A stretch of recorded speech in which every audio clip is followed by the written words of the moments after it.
प्रधानमंत्री चौधरी चरण सिंह और पीवी नरसिम्हा राव को मिलेगा भारत रत्न, पीएम मोदी ने ट्वीट करके दी जानकारी। मशहूर वैज्ञानिक और किसानों के अधिकारों के लिए लड़ने वाले एमएस स्वामीनाथन को भी भारत रत्न देने की गई घोषणा। भारत रत्न के ऐलान पर सोनिया गांधी ने किया खुशी का इजहार, सांसद अखिलेश सिंह ने सरकार के फैसले को चुनाव से जोड़ा। केंद्रीय मंत्री प्रकाश जावड़ेकर ने कहा कि भारत रत्न का चुनाव से कोई लेना देना नहीं, हम देश के सभी गुणवान लोगों का करते हैं सम्मान। आरएलडी अध्यक्ष जयंत चौधरी ने अपने दादा और पूर्व पीएम चौधरी चरण सिंह के भारत रत्न मिलने पर जताई खुशी, पीएम मोदी की पोस्ट शेयर करके लिखा, दिल जीत लिया।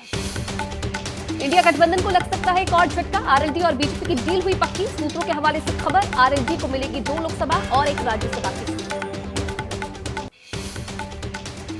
आरएलडी नेता जयंत चौधरी का पाला बदलने की खबरों पर शिवपाल यादव बोले, हमें उम्मीद है कि जयंत किसानों की लड़ाई को कमजोर नहीं होने देंगे। गठबंधन को लेकर अकाली दल से बीजेपी की बातचीत जारी, सूत्रों के हवाले से खबर, पुराने फॉर्मूले से अलग बीजेपी ज्यादा सीटों पर लड़ सकती है चुनाव। 13 फरवरी को आम आदमी पार्टी की पीएसी की मीटिंग में गोवा, हरियाणा और गुजरात की लोकसभा सीटों के उम्मीदवारों को लेकर होगा फैसला। सीट शेयरिंग को लेकर कांग्रेस और आम आदमी पार्टी के बीच मतभेद, आपने कहा इंतजार करते करते थक गए। आरजेडी नेता मृत्युंजय तिवारी का बड़ा दावा, कहा ऑपरेशन लालटेन बिहार में ऑपरेशन लोटस पर पड़ेगा भारी, एनडीए में मंडरा रहा है टूट का खतरा। कांग्रेस प्रवक्ता सुप्रिया श्रीनेत का बीजेपी पर निशाना, कहा जब कहते हैं एक अकेला सब पर भारी तो 38 लोगों की कुंबे की जरूरत क्यों पड़ी। राहुल गांधी का पीएम मोदी पर निशाना, कहा दिन में 3 बार कपड़े बदलने वाले, 9 लाख का सूट पहनने वाले मोदी जी के लिए ओबीसी का मतलब है only business class. Rahul Gandhi के ओबीसी वाले बयान में समर्थन में उतरी कांग्रेस, कहा पिछड़ी जाति से नहीं सुपर अपर कास्ट है पीएम मोदी। नागपुर में बीजेपी ओबीसी मोर्चा का विरोध प्रदर्शन, राहुल गांधी के पीएम मोदी की जाति पर दिए बयान का किया विरोध। महाराष्ट्र के अमरावती में कांग्रेस के खिलाफ प्रदर्शन, बीजेपी ने लगाए राहुल गांधी के खिलाफ नारे, ओबीसी समाज के अपमान का लगाया आरोप। केंद्रीय मंत्री अनुराग ठाकुर का राहुल गांधी पर पलटवार, कहा राहुल गांधी ने एक बार नहीं कई बार किया ओबीसी वर्ग का अपमान। यूपीए के खिलाफ केंद्र सरकार के लाए गए श्वेत पत्र में लोकसभा में चर्चा जारी, कल हो सकती है राज्यसभा में बहस। श्वेत पत्र को लेकर कांग्रेस में गरजी वित्त मंत्री निर्मला सीतारमण, कहा मोदी सरकार ने देश को बचाया, आज कांग्रेस होती तो न जाने देश का क्या हाल होता, देश की हालत सही करने में लगे 10 साल। लालू परिवार को बड़ी राहत, फ्लाइंग स्पॉट जॉब केस में आरोपी राबड़ी देवी, मीसा भारती, हेमा यादव की राउज एवेन्यू कोर्ट ने दी अंतरिम जमानत, 1 लाख के बेल बॉन्ड पर अंतरिम जमानत दी, 28 फरवरी को होगी अगली सुनवाई।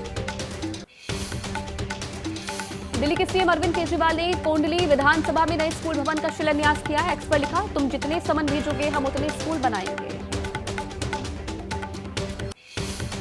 हल्द्वानी में हिंसा के बाद पूरे उत्तराखंड में अलर्ट, जुमे को देखते हुए आज पूरे राज्य में पुलिस पैरामिलिट्री फोर्स की तैनाती की गई, 4 उपद्रवी पकड़े गए। हल्द्वानी हिंसा पर डीएम वंदना सिंह का बड़ा बयान, कहा पुलिस वालों को जिंदा जलाने की कोशिश की गई थी, थाने के अंदर जलाई गई गाड़ियां, बिना उकसावे की हिंसा।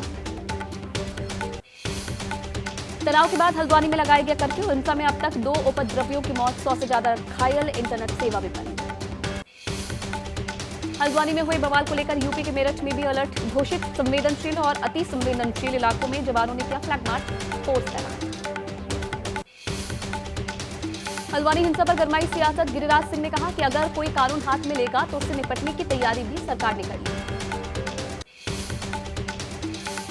हल्द्वानी हिंसा को लेकर भड़के बीजेपी सांसद हरनाथ सिंह यादव, कहा इससे दंगाइयों को देखते ही गोली मारने के आदेश हो जारी, देश का माहौल खराब करने वालों में जिन्ना का डीएनए। कांग्रेस नेता प्रमोद तिवारी का बड़ा आरोप, कहा हिंसा के पीछे बीजेपी की साजिश, चुनाव जीतने के लिए बनाया गया माहौल। आतंकवाद के खिलाफ भारत सऊदी अरब की संयुक्त सैन्य अभ्यास का आज समापन, राजस्थान के महाजन फील्ड फायरिंग रेंज में पूरा हुआ सदा तनसिक सैन्य अभ्यास। उत्तर प्रदेश के अयोध्या पहुंचे अभिनेता अमिताभ बच्चन ने श्री राम मंदिर में किए रामलला के दर्शन, रामलला के प्राण प्रतिष्ठा समारोह में भी शामिल हुए थे अमिताभ बच्चन।